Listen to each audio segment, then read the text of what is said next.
Vote ചോരിയിൽ പുതിയ ആരോപണവുമായി രാഹുൽ ഗാന്ധി എത്തിയിരിക്കുകയാണ്. ഇതും കർണാടകത്തിൽ നിന്ന് തന്നെയാണ് അദ്ദേഹം തെളിവ് സഹിതം പുറത്ത് എത്തിച്ചിരിക്കുന്നത്. 6018 വോട്ടുകൾ വോട്ടർ പട്ടികയിൽ നിന്ന് വെട്ടിമാറ്റി എന്നുള്ളതാണ് രാഹുൽ ഗാന്ധിയുടെ ആരോപണം. ഇതിന് വോട്ടർ പട്ടികയിൽ നിന്ന് പേര് മാറ്റുന്നതിന് വേണ്ടി ആരാണോ പേര് മാറ്റുവാൻ അപേക്ഷ നൽകിയിരിക്കുന്നത് അയാളല്ല യഥാർത്ഥത്തിൽ അപേക്ഷ കൊടുത്തിരിക്കുന്നത് എന്നുള്ള ആരോപണവും ഉന്നയിച്ചിരിക്കുകയാണ്. അതിന് തെളിവായിട്ട് ഒരു വ്യക്തിയെ തന്നെ രാഹുൽ ഗാന്ധി വാർത്താ സമ്മേളനത്തിൽ ഹാജരാക്കുകയും ചെയ്തിരിക്കുകയാണ്. 6000-ലേറെ വോട്ടുകൾ ഒറ്റ ബൂത്തിൽ നിന്ന് മാത്രം വെട്ടിമാറ്റിയിട്ടുണ്ട്, ഒരു മണ്ഡലത്തിൽ നിന്ന് മാത്രം വെട്ടിമാറ്റിയിട്ടുണ്ട് എന്നുള്ള ആരോപണവും ഉന്നയിക്കുകയാണ് രാഹുൽ ഗാന്ധി. ഇതേക്കുറിച്ച് തെരഞ്ഞെടുപ്പ് കമ്മീഷന് പരാതി കൊടുത്തിട്ട് പോലും ഒരു പ്രയോജനവും ഉണ്ടായിട്ടില്ല എന്ന് മാത്രമല്ല, പലതവണ ഇക്കാര്യത്തിൽ കർണാടക CID ആവശ്യപ്പെട്ടിട്ടുണ്ട് എങ്കിൽ പോലും ഇലക്ഷൻ കമ്മീഷൻ ഇതിനുള്ള മറുപടി നൽകിയിട്ടില്ല. ഏറ്റവും ഒടുവിൽ സെപ്റ്റംബറിലും ഇങ്ങനെ ഒരു ആവശ്യം ഉന്നയിച്ചെങ്കിലും ഇലക്ഷൻ കമ്മീഷൻ ഇതുവരെ മറുപടി നൽകിയിട്ടില്ല എന്നുള്ള ഗുരുതരമായ ആരോപണമാണ് രാഹുൽ ഗാന്ധി ഉന്നയിക്കുന്നത്. നേരത്തെ ഉന്നയിച്ച വോട്ട് ചോരി ആരോപണങ്ങളുടെ തുടർച്ച, അത് കൃത്രിമ വോട്ടർമാരെ ഉൾപ്പെടുത്തുന്നതായിരുന്നു എങ്കിൽ ഇപ്പോൾ വോട്ടർ പട്ടികയിൽ നിന്ന് വെട്ടിമാറ്റുന്നു, വോട്ടുകൾ ഡിലീറ്റ് ചെയ്യുന്നു. ഇത് കോൺഗ്രസിനോ പ്രതിപക്ഷ പാർട്ടികൾക്കോ പതിവായി വോട്ട് ചെയ്തു വരുന്ന ആളുകളുടെ വോട്ടുകളാണ് വോട്ടർ പട്ടികയിൽ നിന്ന് മാറ്റുന്നത്. അത് ആ ആളുകൾ അറിഞ്ഞിട്ടില്ല. അതല്ലെങ്കിൽ ആരാണോ ഇങ്ങനെ വോട്ടുകൾ മാറ്റുന്നതിന് വേണ്ടി അപേക്ഷ ഓൺലൈനായിട്ട് നൽകുന്നത് ആ വ്യക്തിയും അറിഞ്ഞിട്ടില്ല ഈ വോട്ടുകൾ വെട്ടിമാറ്റുന്നുവെന്ന്. ഒരേ ആൾ തന്നെ പലരുടെയും പേരുകൾ വെട്ടിമാറ്റുന്നതിന് വേണ്ടി ഒരേ മൊബൈൽ നമ്പറിൽ നിന്ന് തന്നെ ആപ്ലിക്കേഷൻ കൊടുത്തിട്ടുണ്ട് എന്നുള്ള കാര്യവും രാഹുൽ ഗാന്ധി തെളിവ് സഹിതം ഉന്നയിക്കുകയാണ്. കിരൺ ബാബു ചേരുകയാണ് കൂടുതൽ വിവരങ്ങളുമായി. കിരൺ, ഹൈഡ്രജൻ ബോംബ് അല്ല എന്ന് പറഞ്ഞുകൊണ്ടാണ് രാഹുൽ ഗാന്ധി ഈ ഒരു ആരോപണം ഉന്നയിച്ചിരിക്കുന്നത്. ഇതിൽ ഈ വോട്ടർ പട്ടികയിൽ പേര് മാറ്റുന്നതിന് വേണ്ടി ഓൺലൈനായിട്ട് അപേക്ഷ നൽകണം, അതിൽ ഫോം 7 ഫില്ല് ചെയ്ത് നൽകണം. പക്ഷേ ഇതിലും കൃത്രിമത്വം നടന്നിട്ടുണ്ട് എന്നുള്ള കാര്യമാണല്ലോ രാഹുൽ ഉന്നയിക്കുന്നത്. എത്രമാത്രം വിശ്വാസ്യത ഇക്കാര്യത്തിലുണ്ടാവും? മനുഷ്യ പ്രധാനമായും പ്രതിപക്ഷ നേതാവ് രാഹുൽ ഗാന്ധി ഉന്നയിക്കുന്നത് ചില മണ്ഡലങ്ങളിൽ വോട്ടുകൾ വെട്ടിമാറ്റാനും മറ്റൊരു മണ്ഡലത്തിൽ വോട്ട് കൂട്ടിച്ചേർക്കാനും, ഇത് രണ്ടിനും വേണ്ടി കൃത്യമായ ആളുകൾ അല്ലാതെ മറ്റ് ആളുകളുടെ പേരിൽ മറ്റൊരു സ്ഥലത്ത് നിന്ന് വ്യാജ ഫോൺ നമ്പറുകളിൽ, മറ്റ് സംസ്ഥാനങ്ങളിൽ നിന്നുള്ള ഫോൺ നമ്പറുകൾ കോൾ സെൻറ്ററുകളിൽ നിന്നാണ് ഇത് ചെയ്യുന്നത്. ഇതിനുവേണ്ടി പ്രത്യേകമായ സോഫ്റ്റ്വെയറുകൾ ഉപയോഗിച്ചുകൊണ്ടാണ് ചെയ്യുന്നത്. അങ്ങനെ നേരിട്ട് ഒരു സ്ഥലത്ത് 1-2 വോട്ടിൻ്റെ കള്ളമല്ല കാണിക്കുന്നത്, പ്രത്യേക സെൻറ്ററുകളിൽ ഇരുന്നു കൊണ്ട്, ആ സംസ്ഥാനത്തിന് പുറത്തു നിന്നുള്ള സെൻറ്ററുകളിൽ ഇരുന്നുകൊണ്ടാണ് ചെയ്യുന്നത്. 2 ഉദാഹരണങ്ങളാണ് പ്രധാനമായും ചൂണ്ടിക്കാണിച്ചത്. കർണാടകയിലെ അലൻഡ് മണ്ഡലത്തിൽ 6018 വോട്ടുകൾ ഒഴിവാക്കി എന്നുള്ളതാണ്. ഈ 6018 വോട്ടുകൾ ഒഴിവാക്കുന്നതും ഇതിനുവേണ്ടി ഉപയോഗിച്ച മൊബൈൽ നമ്പറുകളൊന്നും കർണാടകയിൽ നിന്നുള്ള മൊബൈൽ നമ്പറുകളല്ല, രാജ്യത്തിൻ്റെ മറ്റു ഭാഗങ്ങളിൽ നിന്നുള്ള മൊബൈൽ നമ്പറുകളാണ് ഇതിനുവേണ്ടി ഉപയോഗിച്ചിരിക്കുന്നത്. ഈ ചില വ്യക്തികളുടെ പേരിലാണ് നൽകിയിരിക്കുന്നത്. ആ വ്യക്തികളടക്കം ഹാജരാക്കിയിരുന്നു.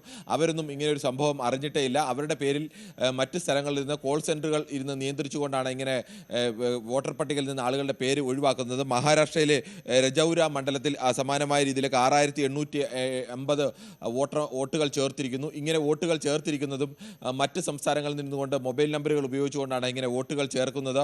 അപ്പോൾ പ്രധാനമായും ഉന്നയിക്കുന്നത് വോട്ട് ചേർക്കാനും വോട്ട് ഒഴിവാക്കാനും വേണ്ടി പ്രത്യേക കോൾ സെൻറ്ററുകൾ രൂപീകരിച്ച് ആ കോൾ സെൻറ്ററുകളിൽ നിന്നുകൊണ്ട് കൃത്രിമമായി വോട്ട് ചേർക്കുകയും വോട്ട് ഒഴിവാക്കുകയും ചെയ്യുന്നു. കർണാടകയിൽ ഇത് സംബന്ധിച്ച് കർണാടക CID കേസെടുത്തിരുന്നു.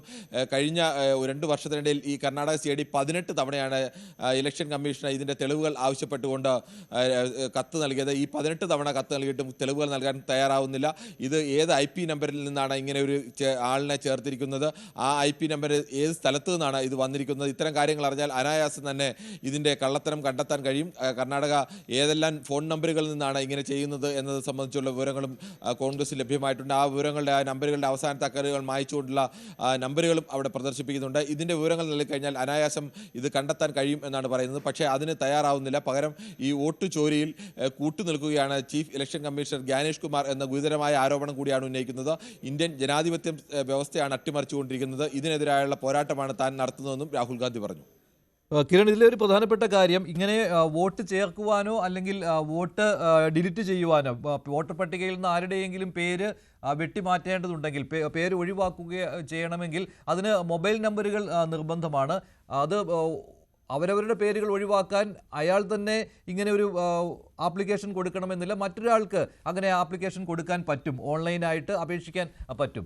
അതാണല്ലോ ഇവിടെ ദുരുപയോഗപ്പെടുത്തിയിരിക്കുന്നത് എന്നാണല്ലോ രാഹുൽ ഗാന്ധി പറയുന്നത്. ഇപ്പോൾ ഒരു BLOയ്ക്ക് ഉണ്ടായ ഒരു സംശയമാണ് കർണാടകത്തിലെ അലന്തിൽ ഇങ്ങനെ ഒരു അന്വേഷണത്തിന് വഴിവെച്ചതെന്നും അദ്ദേഹം പറയുന്നുണ്ടല്ലോ. ആ BLOയുടെ ഒരു ബന്ധുവിൻ്റെ പേര് വോട്ടർ പട്ടികയിൽ നിന്ന് നീക്കം ചെയ്തതായി കണ്ടെത്തി. അപ്പോൾ അന്വേഷിച്ച് ചെന്നപ്പോൾ ആ ബന്ധുവിൻ്റെ അയൽക്കാരൻ തന്നെയാണ് ആ വോട്ടർ പട്ടികയിൽ നിന്ന് പേര് നീക്കം ചെയ്യാൻ ആപ്ലിക്കേഷൻ കൊടുത്തിരുന്നത് എന്ന് കണ്ടെത്തുന്നു. പക്ഷേ അയൽക്കാരൻ പറയുന്നു ഞാനങ്ങനെ ആപ്ലിക്കേഷൻ കൊടുത്തിട്ടില്ല എന്ന്.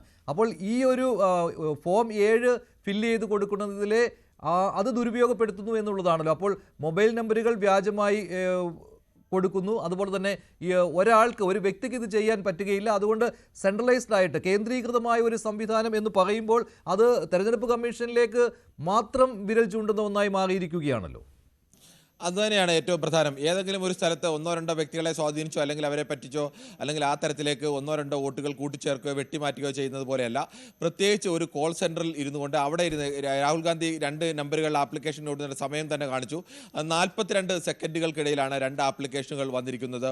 ഇത് രണ്ടും വന്നിരിക്കുന്നത് കർണാടകയിൽ നിന്നല്ല, പുറത്തു നിന്നാണ് വന്നിരിക്കുന്നത്. അങ്ങനെ മറ്റ് സംസ്ഥാനത്തിന് പുറത്ത് ഒരു പ്രത്യേക കേന്ദ്രത്തിൽ ഇരുന്നു കൊണ്ട് പ്രത്യേക സോഫ്റ്റ്വെയറുകൾ ഉപയോഗിച്ചുകൊണ്ട് ആ സോഫ്റ്റ്വെയറുകൾ ഉപയോഗിച്ചുകൊണ്ട് ഈ വോട്ടർമാരുടെ പേര് ആഡ് ചെയ്യുകയും വോട്ടർമാരുടെ പേര് ആഡ് ചെയ്ത് SIST എന്ന് പറയുന്ന ഒരു പേരിൽ തന്നെ നിരവധി വോട്ടറുകളാണ് ആഡ് ചെയ്തിരിക്കുന്നതിൻ്റെ തെളിവുകൾ കൂടി കാണിച്ചു. അതോടൊപ്പം തന്നെ മറ്റ് ചില പേരുകൾ XYZ എന്നൊക്കെ പറയുന്നത് പോലെയുള്ള പേരുകൾ, കൃത്യമായ പേരുകളില്ലാതെ കുറച്ച് അക്ഷരങ്ങൾ മാത്രം കൂട്ടിച്ചേർത്തൊക്കെ പല പേരുകളിലും വോട്ടർ പട്ടികയിലേക്ക് ആഡ് ചെയ്തു എന്ന് കാണിക്കുന്നു. രാഹുൽ ഗാന്ധി പ്രധാനമായും ഉന്നയിക്കുന്നത് ഇങ്ങനെ ചെയ്തത് ഇന്ന നമ്പറുകളിൽ നിന്നാണ്. ഈ നമ്പറുകൾ ഏത് സംസ്ഥാനത്ത് ഏത് IP അഡ്രസ്സിൽ നിന്നാണ് ഇത് ഓപ്പറേറ്റ് ചെയ്തിരിക്കുന്നത്, അതിൻ്റെ ഡീറ്റെയിൽസ് എന്താണ്, ആ ഡീറ്റെയിൽസ് കിട്ടിക്കഴിഞ്ഞാൽ അനായാസം തന്നെ ഇത് കണ്ടെത്താൻ കഴിയും. ഇത് ഒരു പ്രത്യേക സ്ഥലത്ത് നിന്നുകൊണ്ടാണ് ചെയ്തിരിക്കുന്നത്, അല്ലെങ്കിൽ ഒരാളോ 2 പേരോ ഇരുന്ന് ചെയ്യുന്ന ഒന്നല്ല. മറ്റ് സ്ഥലങ്ങളിൽ ഇരുന്നുകൊണ്ട് ആസൂത്രിതമായി തന്നെ ഈ വോട്ടർ പട്ടികയിൽ ആളുകളെ കൂട്ടിച്ചേർക്കുകയും വോട്ടർ പട്ടികയിൽ നിന്ന് വെട്ടിമാറ്റുകയും ചെയ്യുന്നു. അതിനുവേണ്ടി പ്രത്യേക കോൾ സെൻറ്ററുകൾ വിവിധ സംസ്ഥാനങ്ങൾ കേന്ദ്രമാക്കി പ്രവർത്തിക്കുന്നുണ്ട്. അവിടെ ഇരുന്നു കൊണ്ടാണ് മറ്റ് സംസ്ഥാനങ്ങളെയൊക്കെ നിയന്ത്രിക്കുന്നത്. ഈ ആരോപണത്തിന് അനായാസം കണ്ടെത്താൻ കഴിയും. ഈ IP അഡ്രസ്സുകൾ കിട്ടിക്കഴിഞ്ഞാൽ ഏത് സ്ഥലത്ത് നിന്നാണ്, ആരാണ് ചെയ്തത്, ഏത് സമയത്താണ് ചെയ്തതെന്ന് അനായാസം കണ്ടെത്താൻ കഴിയും. അത് തരണം എന്നാവശ്യപ്പെട്ടുകൊണ്ട് കർണാടക CID 18 തവണയാണ് ചീഫ് ഇലക്ഷൻ കമ്മീഷണർക്ക് നോട്ടീസ് അയച്ചത്. പക്ഷേ ഈ 18 തവണയും മറുപടി നൽകാൻ തയ്യാറായിട്ടില്ല. അടുത്ത ഒരാഴ്ചയ്ക്കുള്ളിൽ മറുപടി നൽകണം എന്നാണ് രാഹുൽ ഗാന്ധി ആവശ്യപ്പെടുന്നത്. അങ്ങനെ ഇല്ല എന്നുണ്ടെങ്കിൽ ഇത് ഇപ്പോൾ ഹൈഡ്രജൻ ബോംബല്ല, ഇത് ഹൈഡ്രജൻ ബോംബിനുള്ള ഒരു തറയൊരുക്കൽ മാത്രമാണ്, അടിസ്ഥാനം ഒരുക്കൽ മാത്രമാണ്. അത്തരം ഹൈഡ്രജൻ ബോംബിൻ്റെ തെളിവുകളടക്കം ഞങ്ങളുടെ പക്കലുണ്ട്, അതടക്കം പുറത്തുവിടും. ഇന്ത്യൻ ഡെമോക്രസി അട്ടിമറിക്കുകയാണ് ചെയ്യുന്നത്. ആ അട്ടിമറിക്ക് കൂട്ടുനിൽക്കുകയാണ് ചീഫ് ഇലക്ഷൻ കമ്മീഷണർ ചെയ്യുന്നത്. അദ്ദേഹത്തിൻ്റെ പേര് പറഞ്ഞും അദ്ദേഹത്തിൻ്റെ ഫോട്ടോ കാണിച്ചും തന്നെയാണ് രാജ്യത്തിൻ്റെ പ്രതിപക്ഷ നേതാവ് ഗുരുതരമായ ആരോപണം ഉന്നയിച്ചിരിക്കുന്നത്. ശരി, കിരണാണ് വിശദാംശങ്ങൾ നൽകിയത്. രാഹുൽ ഗാന്ധിയുടെ അടുത്ത വോട്ട് ചോരി ആരോപണമാണ് വന്നിരിക്കുന്നത്. വോട്ടർ പട്ടികയിൽ നിന്ന് പേര് ചേർക്കുകയും പേര് ഒഴിവാക്കുകയും ചെയ്യുന്നതിൽ കേന്ദ്രീകൃതമായ ഒരു സംവിധാനം ഉണ്ട്. അത് മുഖ്യ തെരഞ്ഞെടുപ്പ് കമ്മീഷണർക്ക് നേരെ ആരോപണം ഉന്നയിക്കുന്നു. മുഖ്യ തെരഞ്ഞെടുപ്പ് കമ്മീഷണർ ജ്ഞാനേഷ് കുമാർ ഇതേക്കുറിച്ചുള്ള അന്വേഷണങ്ങൾക്ക് മറുപടി നൽകുന്നില്ല എന്നുള്ള ഗുരുതരമായ ആരോപണവും ഉന്നയിക്കുകയാണ് രാഹുൽ ഗാന്ധി. ഹൈഡ്രജൻ ബോംബ് വരാനിരിക്കുന്നതേ ഉള്ളൂ എന്ന് ആവർത്തിക്കുകയാണ് രാഹുൽ.